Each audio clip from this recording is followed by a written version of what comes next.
You are listening to Fantha Tracks. Because of the following special program, Wonder Woman and the Incredible Hulk will not be presented this evening.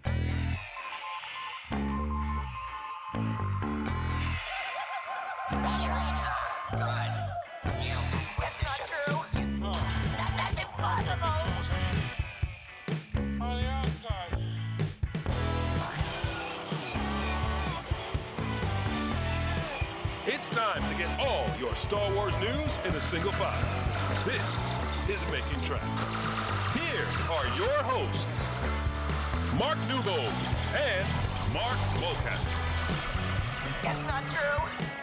That's impossible. Hello and welcome to episode 90 of Making Tracks, brought to you by the fine folk over at fanfortracks.com. My name's Mark, I am one of your co-hosts, and I am joined by my fourth brother from another mother. He is a Metachlorian man himself. It's Mr. Mark Newbold. Marky, how you doing? You alright? I'm tired from listening to those tongue twisters. That was hard work, man. You did very well there, very well. I'm fine, how are you? Yeah, I'm not too bad. We're still kind of munching over for stuff that we saw get released last week over May the 4th, and of course we've got that second episode of The Bad Batch to talk about. So let's crack on and get stuck in with our first story. Hyperspace Lounge. We posted a piece on the site about this. Hyperspace Lounge is coming to Disney Cruises. It's going on board the Disney Wish. I think we were both quite taken with this. Yes. In that at a certain time of night, little kids can't come in. It's an adult zone. That makes it sound like a strip club. It's not. It's a lounge, a safe place and a quiet place for adults to go of an evening. It looks and sounds fantastic. And they've announced this week, in addition to announcing it in the first place last week, that there are different planets that will be destinations of Hyperspace Lounge, but also vehicles that you'll see. We put the piece up on Fantha, and I was quite extensive in just posting all of the vehicles, ships, and locations. Of these ones that are here, we've got Coruscant, we've got Mustafar, we've got Tatooine, Batuu, and Endor. Of those locations, if you could just pick one that you could go to, which one would it be? Tatooine. I think it's like the perennial heart of Star Wars, I think. And I know sometimes people moan a little bit about it. It's, we go there too often, but I think there's good reason for that, really. So there's a lot of ships that they've listed. And I think actually you've got to spend a bit of time on Wikipedia to identify all of them, because some of them I have not the foggiest. I mean, obviously, Tatooine, you get the Millennium Falcon potentially coming, and you get a Resistance X-Wing fighter. If you go to Naboo, then you get a Resistance A-Wing fighter, have the Millennium Falcon again. It's an impressive list. I'm just trying to understand quite what this all means. So you'll see it basically, I guess, looking at the image, there's a viewport behind the bar. So I'm guessing that's what you're going to see. So we're just going to rotate it, I guess, on a daily basis, I guess. I guess. It feels to me a bit like, and I guess we don't know much about it yet, and we're going to learn more as we go forward. StarWars.com are all over it, but yeah. You'll have various destinations that you could go to, like when you do Star Tours. Yeah. Endor, there's some great ships, but like I said, there's lots of vehicles. I know the classics, but I'm not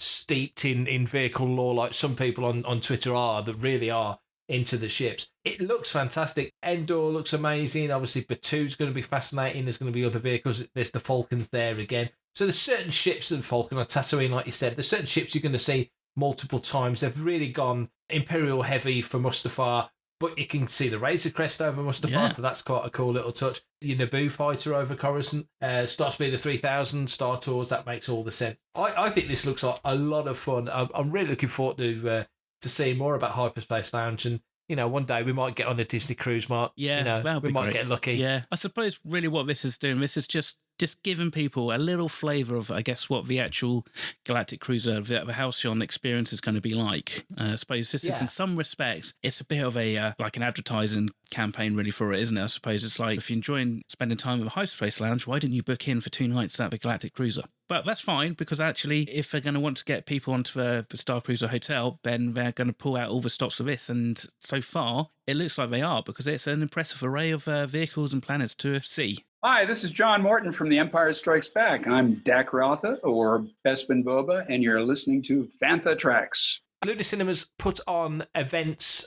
cinematic events, in locations all around the UK, and they are doing it again from the 1st of August through to the 3rd of October. There's 17 locations, 17 specific dates, a whole bunch of great films, Back to the Future, Grease, all sorts of classics, but in amongst those is Episode 4, A New Hope. So you've got the chance to see the original Star Wars on the big screen. I've got my tickets already booked. I'm going to see it at Warwick Castle on the 7th of September, and I cannot wait. Last time I went there with Claire from Fantha Tracks and my good lady wife Ruth, we had some wonderful fish and chips, and it was awesome. Definitely want to do it again. Are you going to try and get there yourself, Mark? Definitely going to try and get to one of them. Yeah, last year, me and the missus took her two boys and we went to one of the Secret Cinema Star Wars drive-thrus, which was quite fun because that wasn't a full kind of Secret Cinema immersive experience, but they did their best, bear in mind that everybody had to stay in their cars, but it was very much a proper drive-thru experience. The screen was great, the sound was awesome, and that was one of the things that I was really worrying about. There's probably only so many times she'll want to see Star Wars. That's fine. So I may end up driving up to Warwick and joining you. You're more than welcome. I mean, I'd say Warwick Castle was a brilliant venue. Yeah. We did Greatest Showman. I'd somehow managed to never see Greatest Showman. We did it a couple of years ago. Apart from really enjoying the film, the fish and chips are amazing. Oh, really? But that's not the reason. That's not the reason you go. The sound was good. The atmosphere was good. Yeah, everybody had a blanket because it was sort of autumn time. So everybody had a blanket. It was nice and warm. That's the thing. thing. It was a really good experience. I've done kind of open air cinemas with Rebel Legion where we've been in costume at the start of the evening to welcome people into the screening, and they get their photos, and it's really quite fun because they get to meet, Darth Vader and have a photo of Princess Leia and all that kind of stuff. So, me, Five of First and Rebel Legion. And normally what happens is the event organisers are very kind and they say, do you want to stay and watch a film? And we graciously say yes, because why would you want to turn down Star Wars? But every time we've done it, it's always been a clear summer's night, so it gets cold, and you would think that by now I remember to pack like a blanket or something, because like we did Rogue One, and in the end I think I was like, you know what, I need to go. I'm so cold. It's not enjoyable. I mean, I don't even know how far we got into the film. I mean, if I'd come, I'd bring a hat and some scarves and some gloves, and if not, I'd just have to cuddle up next to you, mate. The offer's always there. Exactly. I'm Anthony Daniels, and you are listening to Fantha Tracks. Well done. So going forward on Fridays, The Bad Batch will be landing on Disney+, and on Friday the 7th, the second episode arrived, episode 2 of season 1, Cut and Run. What did you make of this one, Mark? Obviously, very different pacing and style to Aftermath. Yeah, different pacing and style, but a good solid episode. And those who are pretty in the know when it comes to galactic planetary maps and stuff, I think knew straight away from the end of Aftermath, because they mentioned sectors at J19, which is Seleucami, and everybody's like, that's going to be Cut Lawquane, which, to be fair, is actually quite a deep cut, because we haven't seen Cut since episode 10 of season 2 of The Clone Wars, which actually came out 11 years ago. In some respects, does actually open up some questions as to how Hunter and Matt, have met Cut. Bearing in mind he's meant to have been kind of laying low and is kind of like the quintessential deserter. But I thought generally it's a really good, solid foundation episode. It's an episode that just really starts to kind of ramp up what we're seeing in and around the galaxy, because, Seleucami, it's not outer rim, but it's kind of like mid-rim, I guess. And so therefore, the fact that planets like that are suddenly seeing a change from the Republic to the Galactic Empire and all these kind of things being implemented happening so quickly, it kind of shows how much of a dramatic change the Empire is actually going to be kind of doing over the next couple of years across the galaxy. Well, exactly. Like I say, Seleucami, it's just north of Hutspace, so it outer rim edge of the mid rim, I think, if I remember. At the very start of the episode, Omega's asleep, and I think it was either Tech or one of them just mentioned that she's tired herself out from exploring the ship. So I wasn't sure if that literally meant it was that very first initial trip they went on. It probably is, because obviously the scene where she comes down the ramp and touches the dirt, and the absolute antithesis of Anakin hating sand is Omega loving dirt. Going to Cut Lawquane and Sue and those characters, as soon as I saw Cut, I was like, I recognise you, but where do I know? Did I read you in a comic or where did I read you from? Coming from that early in the Clone Wars, like you say, that is like 2008, 2009. That's way back, isn't it? It is, yeah. I mean, I really liked that scene with Omega. She comes down and she's kind of like, what's this? It's dirt and stuff. And I thought what was nice was that none of the clones, it's dirt. They're very kind of kind to the fact that she's clearly not seen it before. You can almost draw comparisons between her and Rey. When Rey's on Acto and she's experiencing rain for the first time. It was like that sidelong look that Han Solo gave her when she's, when she said, I've never seen so much green, in reference to Takodana. Like he's like, well, where have you been for like the last forever? The wide-eyed, inexperienced and experiencing the galaxy child is starting to become a fairly common trope in Star Wars at the moment. So I think we've got to be a little bit careful that they're not just kind of retreading stuff. They did the right thing whereby they kind of addressed the whole situation of Hunter and the guys not having any experience looking after kids. in this episode. And then obviously the best person to do that is Cut. But at the same time, then they go down that whole route of trying to palm her off onto Cut and Sue, because obviously she's going to be better off. And probably she might be in the long run. But for me, obviously, kind of read very much similar to The Mandalorian and Grogu in like the early episodes of The Mandalorian. But the difference being Grogu didn't really have a choice or didn't voice his choice. Whereas Omega was like, I actively want to be with you. So I choose you guys over them. So I think that was an important point. And hopefully now that's been addressed, they can move on from that to like bigger and better stories. Yeah, she's part of the batch, and that's understood now, especially to us as the audience and to them as characters. And that she has made that conscious choice, because Cut and Sue and the kids, in terms of Star Wars, feel like a very comforting and welcoming and nurturing option for a young kid out in the galaxy. And you made a great point about, you can go to that whole wide-eyed, oh my goodness, what is all of this kind of trope way too many times, because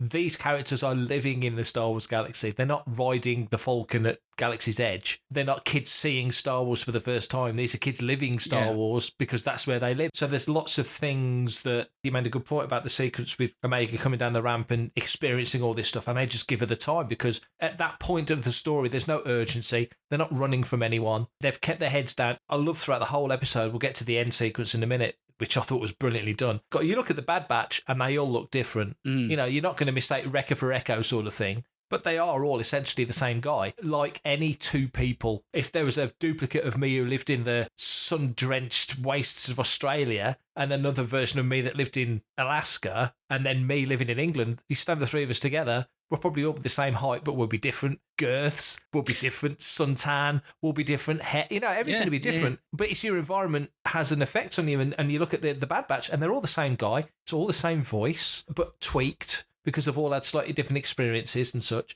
And so there's that scene at the spaceport when Cut's about to get on the ship, and the guy like stops him and goes, I recognise you. Because basically looking in a weird sort of circus mirror version of himself, isn't he? But Cut's lived it differently. He's got a bit of a belly on him, which I can identify with. And there's all these subtle changes, but they're all the same guy. And I love that. But I really love the fact that Omega, obviously for the purposes of the TV show, she's not going to be in 2 episodes and disappear, is she? No. She had the choice. You could see that the Lquane family would have totally looked after her. But she made the choice, like you said, which Grogu never verbalised. That's a really good point. Yeah, there's one thing that I started to notice, because I rewatched Aftermath and this episode back to back, and you notice literally from the moment that Order 66 is given, the clones start to lose a lot of their individuality. The mess hall sequence and all the clone troopers we basically see, barring the Bad Batch now, are all in plain white clone trooper uniform. There's no adornments, there's no paint jobs and crazy patterns on their helmets and stuff. Nobody's got a haircut which isn't a regulation haircut, shall we say. It's like they've hit the reset button back to the start of Attack of the Clones, isn't it? It totally isn't it? is. And I just wonder if like those inhibitor chips, they've really reduced the clones thinking. If this was in the Clone Wars and another clone trooper saw Cut, he would be like,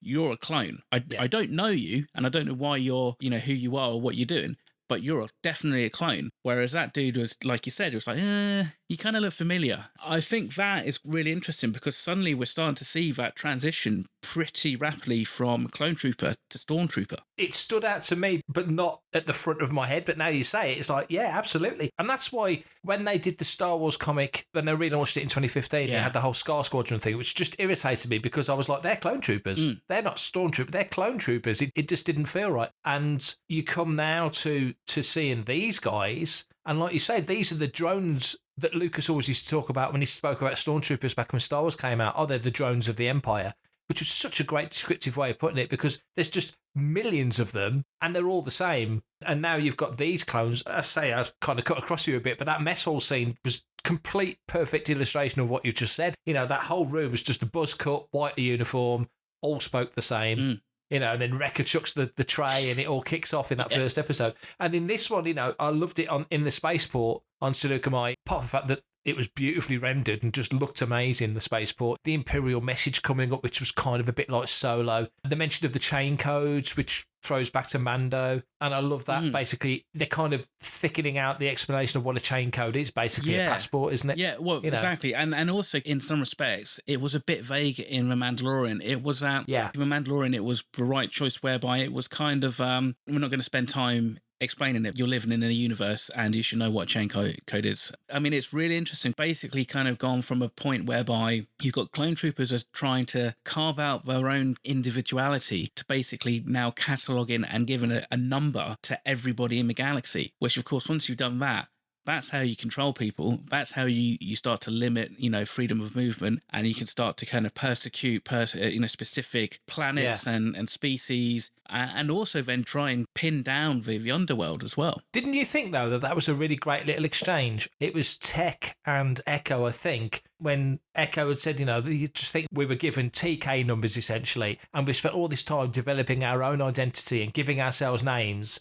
and now, in a heartbeat, people are being given numbers, and Tech says, yes, fantastic, isn't it? Isn't it ingenious, isn't it? He thinks it's clever and great, and what a great way of keeping track of galactic population and so on and so forth. You can make real-world parallels if you want to. Not that we need to, but we could. If it's used for altruistic and inverted commas good reasons, why wouldn't you want to do that? But any information in the wrong hands is potentially a bad thing. And of course, this is the Imperial era now, so we know the propaganda machine's going to start up. You can kind of hypothesize now that every chain code stroke passport, if you like, or identification papers, or whatever you want to call it, will link to tax codes. There's the sequence where the Imperial officer on the hologram is saying you can trade in your Republic credits for Imperial credits. The Imperials aren't going to give you credit for credit. They'll go, well, that money's devalued now. The Republic's gone. It's now the Empire. We'll give you this much for that money. It's not just getting your currency changed at the post office. When you try to sell it back, you're like... all these... Yeah, totally. And all these little things, just that spaceport sequence alone was like, oh, this is the stuff I'm here for. It's all those little details I love. And also, it was just a really nice and slightly refreshing kind of thing to see Gotal, and we saw Biff, didn't we, in the spaceport? Yeah, and we saw Rodian and Snaggletooth, which is what I can't remember his species name. Snivian. Yeah, it's Snivian. And I don't know if it's just they've nicked the models from Star Wars Rebels or something. They already looked a little bit downtrodden, like the way, a little bit depressed already. You wonder if portions of the galaxy is cottoning on. And so it'll be really good to actually, for Bad Batch, to be able to see both sides. So it'd be really nice for us to see them to go to a planet where people are like, oh yeah, the Empire, isn't it great? This is like really cool. Yeah. And maybe actually seeing the Empire work, rather than it always necessarily being painted in that it's always bad. It'd be really interesting to see the opposite, just to kind of like go, well, actually, there probably are places in the galaxy that are going to thrive because of the Empire. I completely agree with that. I love that. Yeah, totally. I think it's not like for like everywhere, is it? From country to country on planet Earth, it's a different experience wherever you go. There will be certain planets where the Imperials will rock up. You look at the Empire decides to take up a certain planet,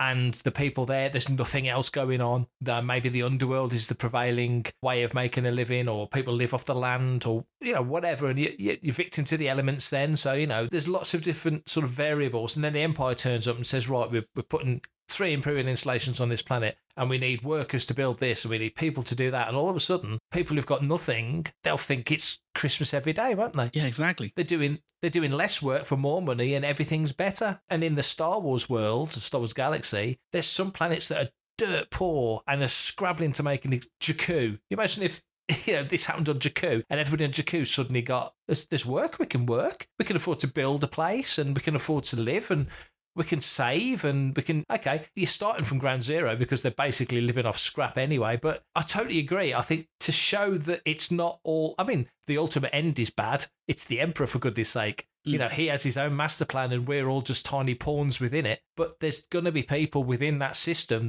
There can't not be. It can't all be propaganda. There's got to be some truth to what the Empire is doing, because the whole galaxy wouldn't fall for it if there wasn't. you wouldn't be able to bring in people if they didn't see some of it working. They'd all jump ship if it didn't. So some of it's got to work. So I think this show could show us some of that. I think the show has actually got more nuts and bolts about it than people realise. And just saying what you said then, it's like, yeah. So the sequence at the end at the spaceport, they've got the ship captured. It's been taken back to the spaceport. They've got to break in, do the whole thing with getting the chain codes made. Tech does his work. Mm-hmm. Echo breaks into that cool little installation that reminded me of the radar turret toy that we used to get as a kid from Empire. Yeah. I thought that was a phenomenal action sequence at the end. And of course, and something we never mentioned on our episode 1 Aftermath review, we've not mentioned it here, Crosshair. Yes. Crosshair has defected, essentially. Order 66 clearly worked on him more than it did the others. Tarkin spotted that. They amplified it now. He's turned over. Advanced Graphics, who do standees, have actually released images of the standee of what they call Imperial Crosshair. So it's Crosshair in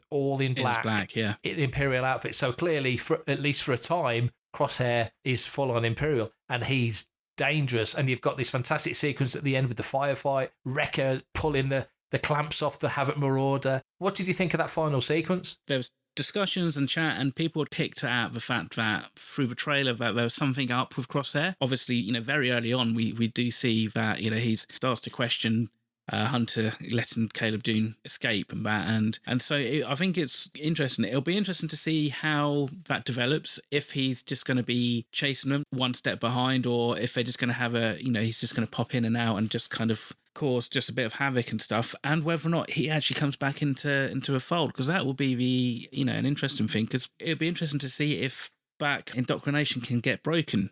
Some people refer to him as like the Winter Soldier of the Star Wars galaxy, which is kind of an interesting parallel to Bucky to bring up. So, and it's one of those things. Also talked about how like the clones kind of start to feel more like stormtroopers. They seem to be shooting a bit more like stormtroopers as well. They don't seem to be quite as on mark as they once were. Do you think they're going to explain that? Because I think from a story point of view, we all know that in A New Hope they're shooting to miss, but then that's kind of proliferated as a sort of a thing for stormtroopers, kind of at the side of a barn door with a banjo, and it's just become that thing, hasn't it? It has, yeah. Again, go back to what you said a minute ago about how the clones have kind of reset to their Attack of the Clones setting, if you want to put it in that way, and their individuality has kind of been inhibited by the chip. Do you think a side effect of them losing that flair, that intuitive, you see them work as a team. In Aftermath, you see the Batch with Echo, working together as a unit. It's all unspoken to a point. It's unspoken until Wrecker just gets bored and just starts smashing things up. They're like all hand signals, and they totally know what they're doing. In combat, they're as slick as anything, because they're a little bit different. They've been bred a little bit different. They're a little bit more. But do you think that losing their individuality has also kind of affected their skill level, if you want to put it like that? Do you think that could be it? It could be. I suppose that, a certain, like you said, a level of their creative flair might be affected. But also, I wonder if it's just the fact that they're now in peacetime. They're not fighting battle droids like day in, day out. They're now walking around spaceports checking IDs and chain codes. So maybe they're not training as hard as they once were. They're like UN peacekeepers more than sort of active soldiers. Exactly. Yeah, that's just it. They're there almost as, end up being police rather than army personnel. So I wonder if that's got something to do with it. It's, it's a little bit too early to really kind of do anything other than speculate on that, but which is fine. But yeah, there are instances, and I think more so when we get to Star Wars Rebels, whereby they're literally firing at Kanan, who's hiding behind like a crate no more than 5 meters away, and yet we can't hit him for love nor money. But the difference is that they're working as a team. I mean, it's like when you're in a band, if a singer for whatever reason decides to come in 4 bars late, everybody knows instinctively, well, we're not going to change to the chorus where we're meant to change. We'll just kind of go with lyrics and stuff like that. Otherwise, it's all going to fall apart. And you get that with practice, and you get that from spending time with each other and stuff like that. So that's what probably does it more than anything. I think you just said something that makes me think as well. It's a good point. We're now out of the era of war, and we're into an era of what you would consider peace.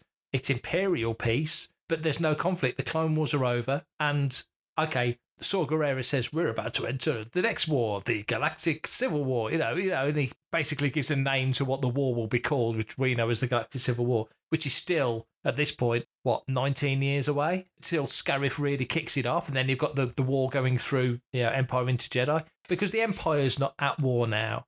they've not got to fund a war effort. Instead, they can fund an expansion effort. And so they can put all those soldiers on the ground peacekeeping, be seen on street corners, keep things calm.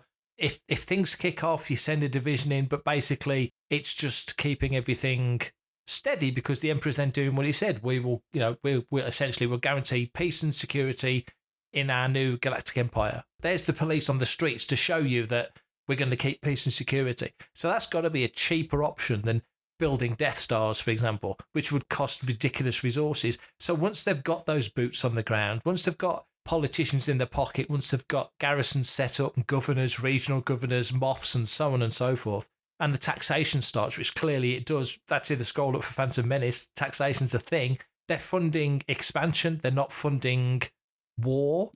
That expansion's going to include building more Star Destroyers to pacify more planets. They're not anticipating a rebellion at this point. They're not stupid, but they're not anticipating what comes, clearly, because they lost. But I think you could justify the logic of them putting just as much resource into building rather than necessarily into war, because war's an expensive game, isn't it? Yeah, it is. I mean, one thing that I think surprised me about Aftermath actually was how early on in the Empire we start to talk about rebellion with Saw Gerrera. Yeah. You'd kind of think that would take a little bit of time to get even any form of recognition. The fact that, already deemed to be a threat to the Empire, that's quite interesting. And you then wonder again, like how many other kind of people who were fighting for the Old Republic are out there now kind of like, hang on a sec, we weren't fighting for the Empire, we're fighting for the Republic, for our freedom. And now that's been totally taken away. So, the fact that we're literally seeing the very early beginnings of a rebellion, literally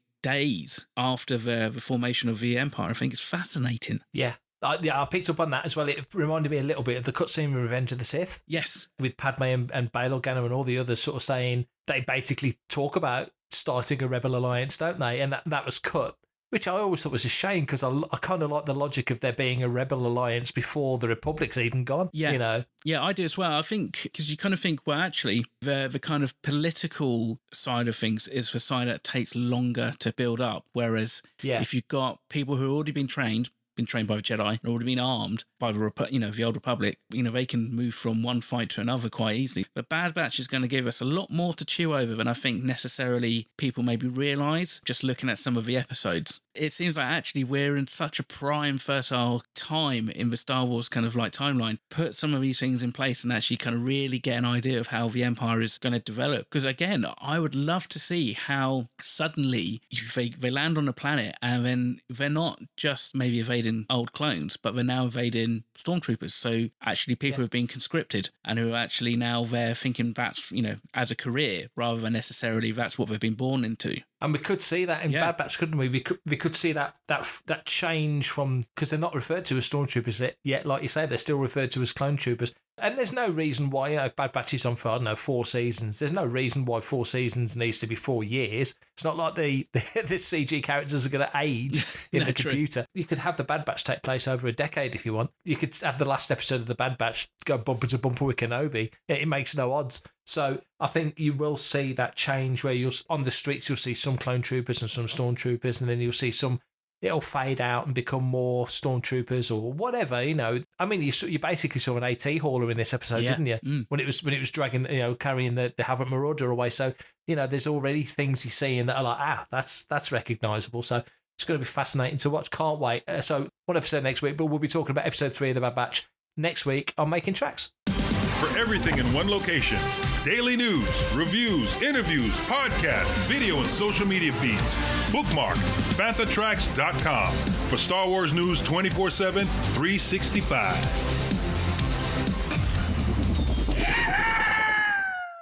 We have another listener's question.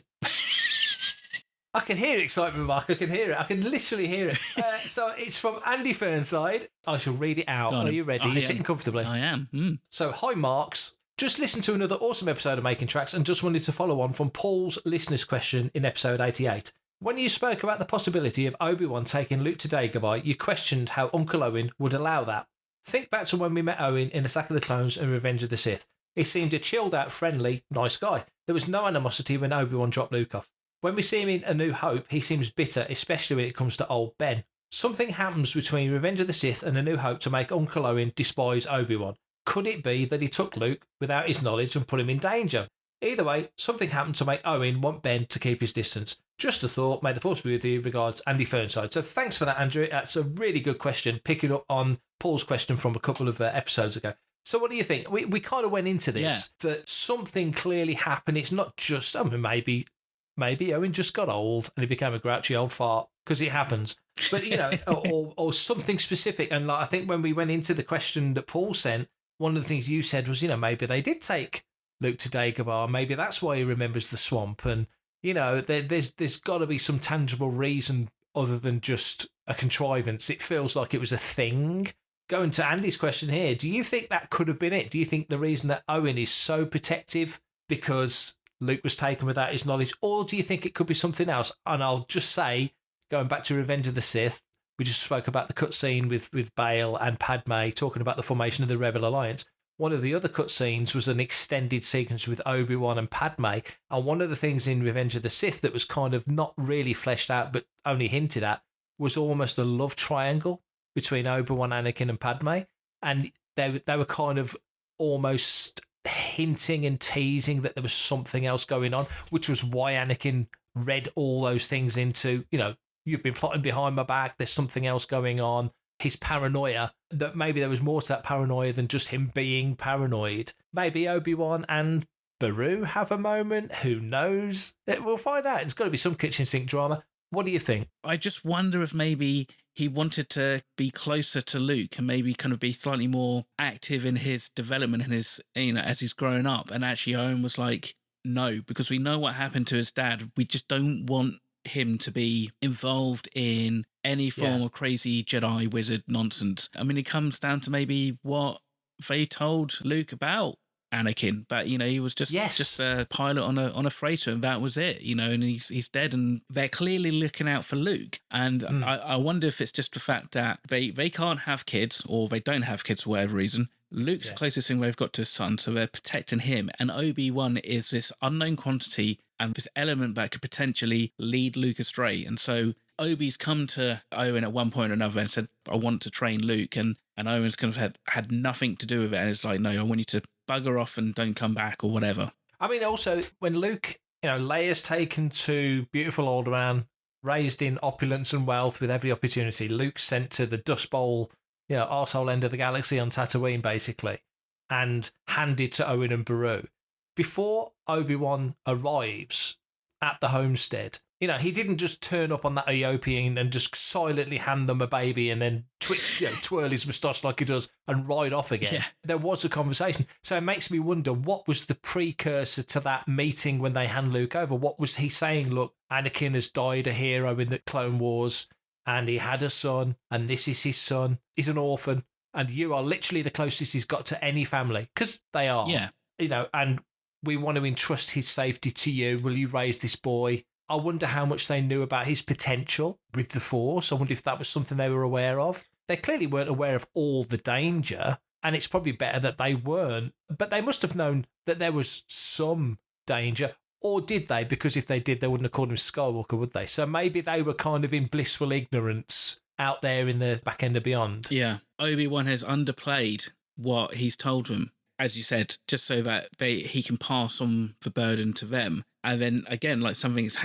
happened, and either Luke does clearly display some form of like Force talents, and they're like, hang on a sec, this isn't what you kind of sold us. This isn't, it was under the, you know, we were to take this child, but we weren't told anything that he was like meant to be Force sensitive. I mean, because you'd kind of think that probably the less that Owen and Beru know, the safer Luke is. Ultimately, Luke just needs to kind of like melt away into the Tatooine sands. He needs to just disappear. And the more that Owen and Beru know, there's a chance that they accidentally say something. I mean, come on, you know what Beru's like. She's had one too many kind of like flame outs or something, and you know she gets a little bit gobby, and then she happens to mention something to like, you know, the Dark Lighters or something, who mentions something to somebody else, and then it ends up being heard by somebody in the cantina, who then passes it on to like an upstart Imperial officer, and then suddenly they've now got stormtroopers coming around to inquire about where they got their nephew from. I mean, I think if it was me, if I was Obi-Wan, I would probably not say anything more than I really needed to. So yeah, you know, parents are dead. there's no one else. Would you look after him, please? Do you think then, given that logic, that to a degree, I'm thinking maybe more Owen than Beru, because Beru always seemed more on Luke's emotional level from the little that we saw of them together, whereas Owen was definitely firmer and more of a taskmaster and expected more of Luke, obviously. Do you think Owen and Beru did their job too well, in the sense that I think we're going to see in the Kenobi series that Yoda and Bail and Obi-Wan still have some contact? I'm convinced we'll see Qui-Gon in this show, that the whole communing and honing Obi-Wan's powers, because the powers and strengths that the Jedi used up to the end of the Clone Wars and the defeat of the Republic and the fall of the Jedi wasn't enough and it didn't work. I think they need to look at new tactics, and I think maybe that 19-year stretch between Sith and A New Hope is where the Jedi, or what remains of them, formulate new tactics. Luke's got to be prepared somehow, and Obi-Wan is a negotiator, and we know he's a good talker, and he's not looking for trouble. But if Obi-Wan has to somehow instruct Luke or assess Luke or whatever contact there needs to be, do you think Owen will be the one that's like, look, back off? Yeah. Too much. Because I just think back to A New Hope, and especially to the novel, I think it was the novel of Jedi, Owen and Ben were brothers. Yeah, exactly. That was the thing. And I think a lot of that original trilogy was written, or the elements that we see, was written from the perspective of these are two brothers that have fallen out. That is how I used to read it, and now it's changed. Yeah. They've got to reconcile that sibling rivalry almost to make it fit with what we know now. So what do you think? I suppose it could just come down to a certain level of jealousy. Obi-Wan gone off as a Jedi, and Owen's at home trying and struggling to make two ends meet. It's Picard and his brother, isn't it? Yes, it is.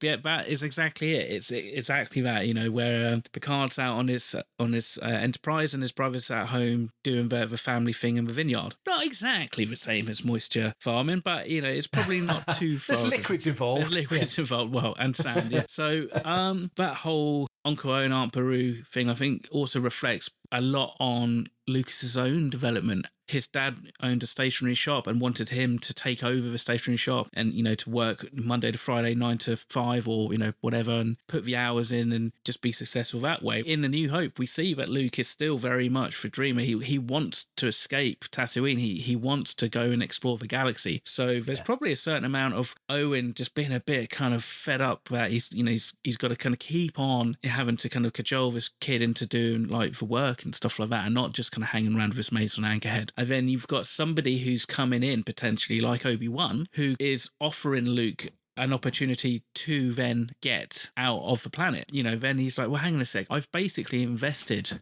all this time with this kid to take over the farm. If once I'm gone, who looks after the farm? What's the point of me kind of having done this if there's nobody to take it over? Because you're right. Owen took over the farm from Klieg, didn't he? Yeah. So you don't know how long it's been in the family. That's a great point. Really good question, picking up on the previous question from episode 88. But we know we're going to talk way more about Kenobi over the coming months until the show comes out. We've gone quite out into the wastelands there, haven't we, with that question? It was a really good one. Yeah, I think so. I think we're slightly lost now in the Jundland waste, so we should probably try and find our way home. But if anybody's listening who has a burning question, be it something that maybe we talked about in a previous episode and we may have skipped over anything, or if you just got your own certain point of view, Mark, can you let them know how we can get in touch and drop us off a question? I certainly can. If you want to be a part of the action and stay updated on all the latest Star Wars news, visit panthertracks.com or check out the free Panther Tracks app through the App Store to follow us on your mobile device. Perfectly done. They can reach out, or you can reach out to us and send in your listeners' questions by emailing radio@panthertracks.com. Send in the questions. We will talk about anything. Comment, like and share on any of our social media feeds @PantherTracks, and be sure to subscribe, leave a review, preferably a 5-star one, on Amazon Music, Audible, Apple Podcasts, Google Podcasts, Spotify, or your podcatcher or smart speaker of choice. And as always, thanks to James Semple for composing the Panther Tracks intro, Anna O'Brien for our Making Tracks opening music, and Mark Daniel and Vanessa Marshall for our voiceovers. We've talked through the Bad Batch, and like I say, we'll be up to speed by next episode, so back to regular programming, episode 91. Yep. We'll be talking about episode 3 of the Bad Batch. Awesome. I can't wait. So, Mark, you take care. Everybody else, you look after yourself, stay safe, get vaccinated. May the Force be with you. Coming up next on Fantha Tracks Radio, it's another episode of Making Tracks. Whee!